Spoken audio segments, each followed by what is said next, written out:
अस्सलाम वालेकुम नाज़रीन, आप लोग देख रहे हैं ज़राई पाकिस्तान और मैं हूं अब्दुल्ला। जैसे कि आप सब लोगों को पता है कि अभी जो है वो फिश सीड डालने का जो है वो मौसम स्टार्ट हो चुका है। लोगों ने जो है अपनी फ़िश फार्मिंग स्टार्ट की है। अब जो है लोगों के साथ मसले मसाइल आ रहे हैं। इसमें पुराने लोग भी हैं, इसमें नए लोग भी हैं। वो मसले मसाइल किस चीज़ के हैं? वो मसले मसाइल हैं फ़िश की बीमारियों के। ईद के दिनों में बहुत सारे लोगों के मुझे फ़ोन आ रहे थे कि मेरा फ़िश है वो कंफर्टेबल नहीं है, वो सुस्त है, वो फीड नहीं ले रहा। फीड अगर वो ले लेते हैं तो फिर अगली दफ़ा जो है पर सेकंड टाइम या थर्ड टाइम जो है वो उतना फीड नहीं लेते हैं। वो फीड जो है बच जाता है, नीचे बैठ जाता है और फिर एमोनिया का बाइस बनता है। कुछ लोगों ने जो है वो तस्वीरें वगैरह भेज दी कि मैं फ़िश है तो ऐसा लग रहा है कि कोई जो है वो कोई कांटे छुपे हुए हैं या कोई जो है कील वगैरह छुपे हुए हैं, तो कुछ इस तरह के स्ट्रक्चर है। कोई कह रहा था कि मेरी फिश पे जो है वो कॉटन नुमा चीज़ें जो है उसके हेड पे और स्किन पे जो है वो आ रहे हैं। तो ये डिफरेंट किस्म के जो है वो अपने अपने जो उनके मसाइल थे वो शेयर कर रहे थे। तो मैंने सोचा कि क्यों ना, क्योंकि पाकिस्तान में तो इस चीज़ पे बात होती नहीं है। लोग सिर्फ जो है वो कहते हैं बस आप चीज़ ले लें, बाकी जो है मसले मसाइल कोई नहीं होंगे। तो ये सारी की सारी है फंगल डिजीजेस। तो आज का जो हमारा टॉपिक है वो फंगल डिजीजेस पे है।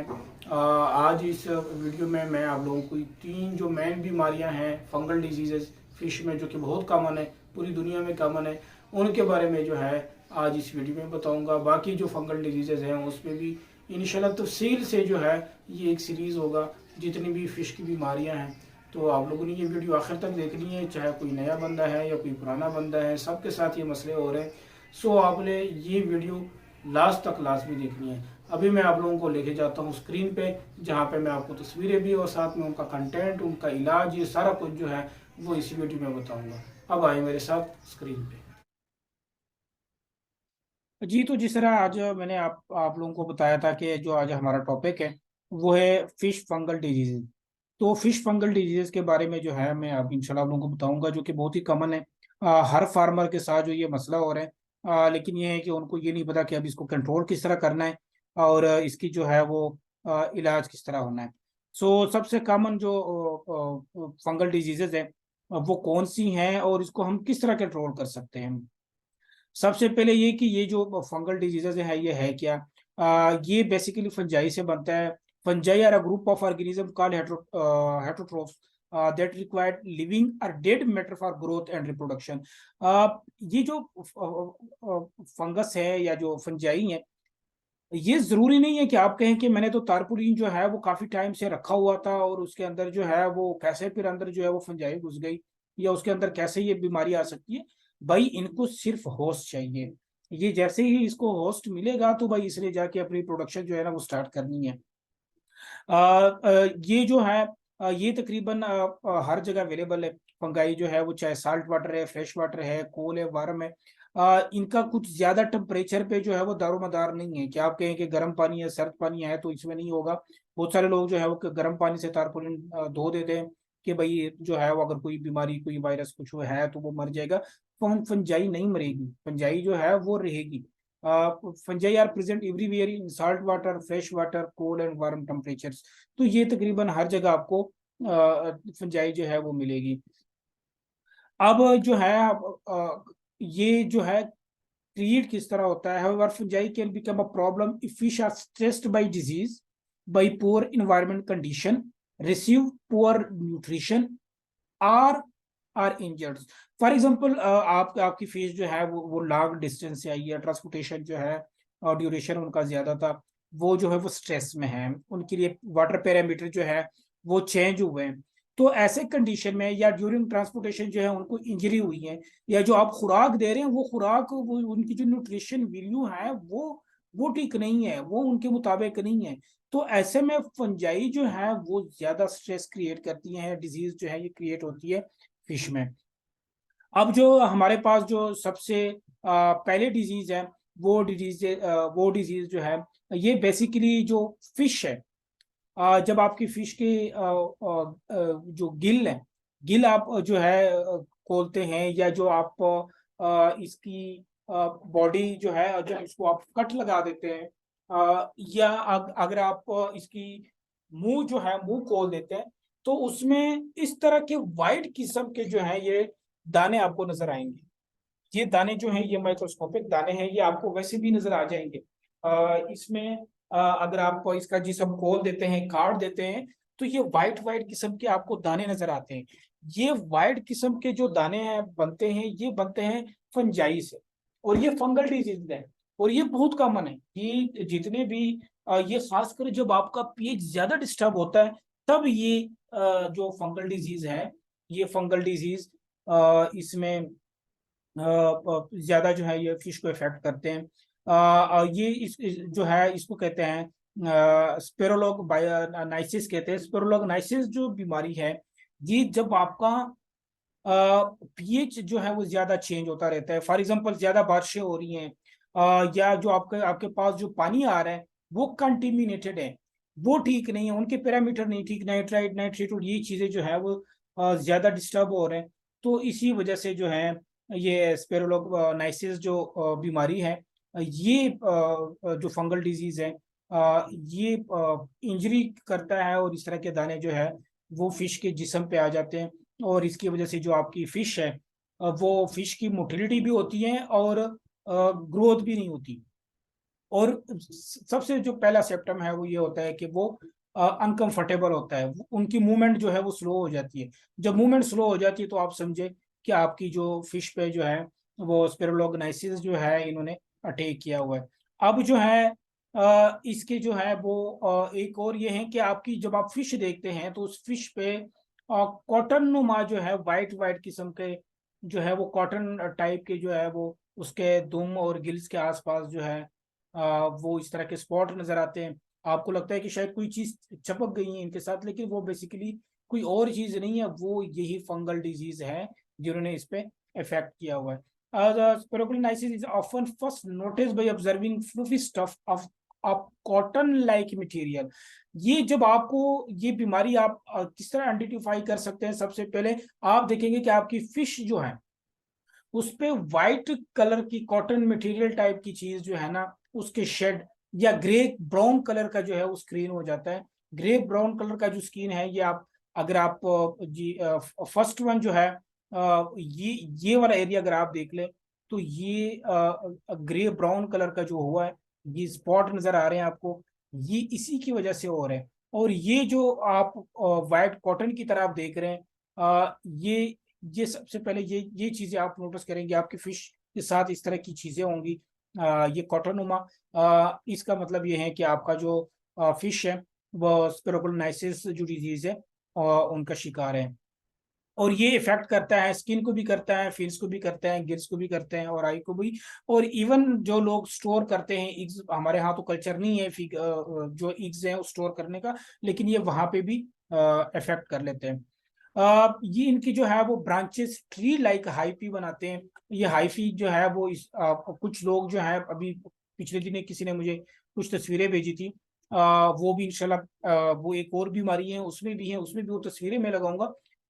कील नुमा किस्म के जो है इसके अंदर ऊपर से जो है ना इस तरह की कुछ कुछ शाखे टाइप की बन जाती हैं। आप देखते हैं कि शायद कोई कील जो है कील है या कोई जो है वो कांटा वगैरह जो है वो छुपा हुआ है, वो कोई कांटा नहीं होता ना वो कोई कील है, वो बेसिकली ये स्पेरोगलोनाइसिस जो बीमारी है ये वाली बीमारी है।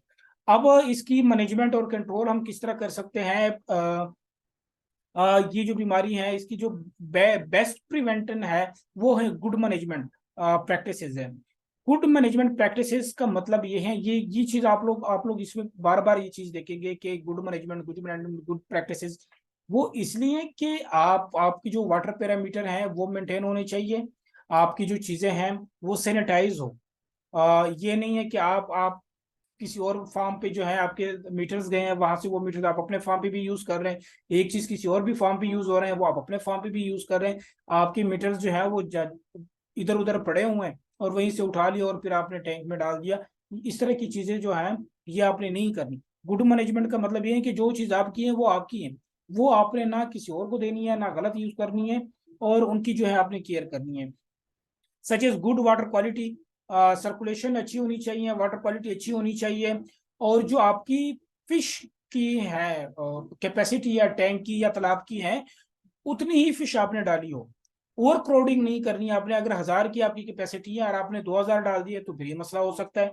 अगर 2000 की कैपेसिटी है आपने 5000 डाल दिए तो भी ये जो है जो आपकी मसले हैं ये क्रिएट होंगे। और good nutrition value, for example जो न्यूट्रिशन वैल्यू रिक्वायर है आपने वही देना है।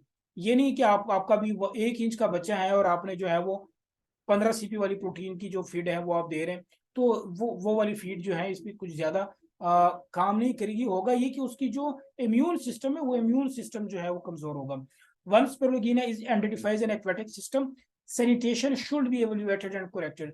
आपकी जो सैनिटाइजेशन है वो फौरन होनी चाहिए। ऐसे ऐसे में जब आपको ये बीमारी आपकी फिश को लग जाए तो आपने फौरन करना ये है कि आपने अपनी फिश को सैनिटाइज करना है। अब इसकी ट्रीटमेंट जो है वो किस तरह है?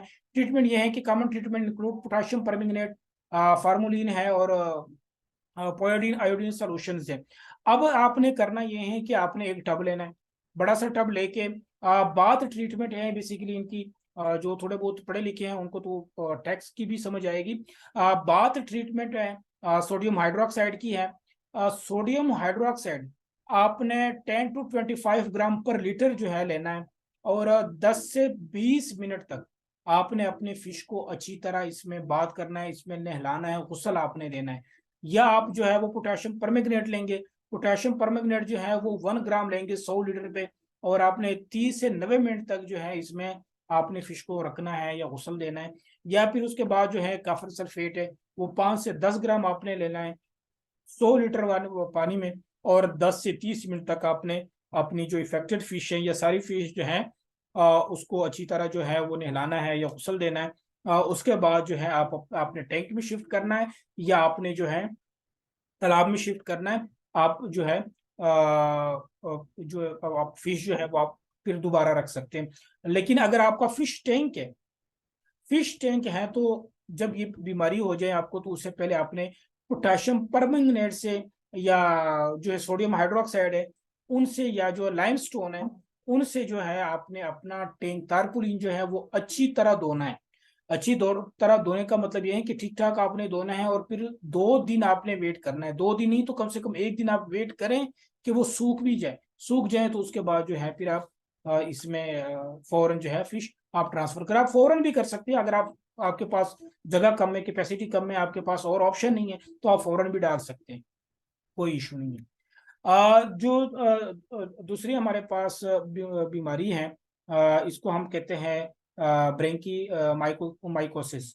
ये जो ब्रेंकी माइकोसिस है ये बीमारी क्या है और ये किस तरह जो है आपकी फेस को जो है इफेक्ट करता है? Branchiomycosis an acute infection of the gill that can cause high motility and respiratory distress in many species of ornamental and freshwater fish such as koi, the eel, bass and the perch। ये सिर्फ मतलब ये कुछ इनमें नहीं, ये तकरीबन overall जितने भी आपके पास आप एक्वाकल्चर कर रहे हैं या आप इनलैंड फिश फार्मिंग कर रहे हैं इनमें ये बहुत कॉमन है। खासकर ये जो पिछले सैलाब का दौर था, सैलाब के दौर में ये इशू बहुत ज्यादा था हर फार्मर के साथ, और किसी को समझ नहीं आ रही थी कि ये बीमारी कौन सी है। ये जो है अगली तस्वीर में मैं आपको दिखा देता हूँ। ये जो आपके गिल हैं ये आप इनके गिल को जो है वो इफेक्ट करते हैं, और ये जो गिल है ये जब खराब हो जाते हैं तो इनमें जो काज होता है वो काज रिस्पायरेटरी डिस्ट्रेस आता है। रिस्पायरेटरी डिस्ट्रेस आता है तो सांस लेने में इसको मुश्किलात होते हैं, और मोटिलिटी हाई मोटिलिटी रेट है। फॉर एग्जाम्पल जो आप ये समझे कि आधे घंटे घंटे 2 घंटे तक जो है ना आपका जो फिश है उसकी कंप्लीट मोटिलिटी हो सकती है। आपके पास बहुत कम चांसेस होते हैं इस तरह की बीमारी से फिश को जो है वो दोबारा जो है वो रिकवर करना। लेकिन फिर भी यहाँ पे जो मैं बार बार बात करूंगा गुड मैनेजमेंट की, गुड मैनेजमेंट आप करेंगे तो मसला कोई नहीं होगा। डिजीजेस के साइन क्या है इसके? ब्रोंकियोमाइकोसिस जो है ये गिल को जो है गिल के टिश्यूज को जो है ना उसको इन्फेक्ट करता है। और इसकी जो सीन है जो स्किन है फिश की स्किन है उस पे जो है वो दाग बन जाते हैं। खासकर ये गिल के आसपास आप देखेंगे तो वो ब्लैक ब्लैक कलर के स्पॉट बन जाते हैं, और वो स्पॉट जब बन जाते हैं तो उसके बाद इसकी जो रिस्पायरेटरी सिस्टम है वह इफेक्ट होता है, और फिर ऑक्सीजन लेने में जो है ना उसको मसला होता है। Gill appear striated or marbled with pale areas representing in flat and dying tissues. वो जो आपके गिल्स के आसपास का जो एरिया है वो क्या हो जाता है, वो खराब हो जाते हैं और वो टिश्यू खराब हो जाते हैं, और उसमें फिर इतनी सकत नहीं होती कि वो जो है वो पानी को खींच के और उनमें से जो है वो ऑक्सीजन ले ले। अब इसमें जो है मैनेजमेंट एंड कंट्रोल क्या है, फिर वही बात, गुड मैनेजमेंट प्रैक्टिसेस है, will create environmental condition unacceptable for fungi growth. अगर आप गुड मैनेजमेंट करेंगे तो इन्वायरमेंटल कंडीशन ऐसे हो जाएंगे फंजाई के लिए कि उसकी ग्रोथ होगी नहीं इसमें। If the disease is present do not transport the infected fish. अगर फॉर एग्जांपल आपके पास कोई फिश है और इसमें ये मसला हो रहा है, तो बहुत सारे लोग जो तालाब वाले फार्मर हैं खासकर, या टैंक वाले फार्मर हैं, वो करते हैं कि जो ज्यादा इफेक्टेड है उसको एक साइड पे करते हैं, बाकी को दूसरों के साथ ही मिला देती, जो दूसरे फिश है इनके साथ वो भी इफेक्ट है लेकिन वो कम इफेक्ट है, उनको टोटली आपने अलग करना है। और या तो फिर इसकी ट्रांसपोर्ट कोशिश करें कि ट्रांसपोर्टेशन ही ना हो। अगर ट्रांसपोर्टेशन है तो फिर आपने करना ये है कि जो इफेक्टेड फिश है उसको अपनी टोटली साइड पे करना है। So if the disease is present, do not transport the infected fish. Great care must be taken to prevent movement of the disease to non-infected areas. For example, अगर आपके पास कोई 2-3 tank लगे हुए एक tank में है, तो वो जो एक टैंक है कोशिश करें कि किस तरह उसको कंट्रोल करें, उसकी सफाई करें, उसकी जो है वो मेंटेनेंस करें, उनकी पानी वगैरह चेंज करें, लाइम स्टोन से या पोटाशियम परमंगनेट से उनकी सफाई करें, ताकि जो फिश है वो उसी में रहे। आप किसी और टैंक में ना शिफ्ट करें, किसी और तालाब में ना शिफ्ट करें, इसी तरह आपकी जो बीमारी है वो एक जगह से दूसरी जगह इजीली जो है वो ट्रांसपोर्ट होगी, और आप जो है वो शिकार हो सकते हैं एक बड़े हादसे का। इसमें जी जो हम यूज करते हैं कि अगर इन्फेक्टेड फिश है तो उसको किस तरह करते हैं, वही फार्मोलिन है और copper sulphate have been used to help stop motilities. आप कॉपर सल्फेट यूज करेंगे या फार्मोलिन जो है वो यूज करेंगे तो आपकी मोटिलिटी जो है वो स्टॉप हो जाएगी। However all tanks raceways and aquarium must be disinfect and dried. इसमें करना ये है कि आपका जो टैंक है या जो आपके ईयर स्टोन पाइप वगैरह जो भी चीज है जो पानी के साथ डायरेक्ट कांटेक्ट में था, उसको आपने अच्छी तरह जो है वो धोना है, अच्छी तरह डिसइंफेक्ट करना है, खुश्क करना है, फिर आपने यूज करना है। पोल्ड पोन्स जो है जो बड़े बड़े तालाब में करें, should be dried and treated with quick lime. Calcium oxide के साथ जो है आपने उसके साथ उसको ड्राइड करना है, ट्रीट करना है, उसके बाद आपने उसमें फिश डालना है। इसके बाद जो है हमारे पास जो तीसरे नंबर पे बीमारी है, वो जो है वो हम इसको कहते हैं एक्नायोफाइसिस। जो एक्नायोफाइनोसिस डिजीज है, एक्नायोफाइसिस डिजीज जो है वो यूनिसेलर यूकेरियोटिक पैरासाइट है। बहुत सारे लोगों को इन टर्मिनोलॉजीज का नहीं पता होता, लेकिन ये भी एक फंगल डिजीज है। और ये तकरीबन डिफरेंट जो फ्रेश वाटर है या साल्ट वाटर फिश है, या जो मतलब ये बड़े बड़े एरियाज पे जो है इनकी ग्रोथ जो है इसकी पॉसिबिलिटीज हैं और ये प्रेजेंट होते हैं। इसी वजह से अक्सर लोग जो है वो कहते हैं कि मेरी फिश जो है वो खुराक नहीं ले रही। पहले जो थे वो बड़े एक्टिव थे, अब वो एक्टिव नहीं है, खुराक कम ले रहे हैं, ग्रोथ जो है वो कम रिपोर्ट हो रही है। तो वो इसी जो इक्नोफाइनस डिजीज है इसकी वजह से होता है। अब इसी डिजीज के साइन क्या है, because the primary route of transmission is through the injection of the infective spores, fish with a mild to moderate infection will show no external sign of the disease. अब इसमें होता यह है कि आपको डिजीज के साइन नजर नहीं आते इसमें।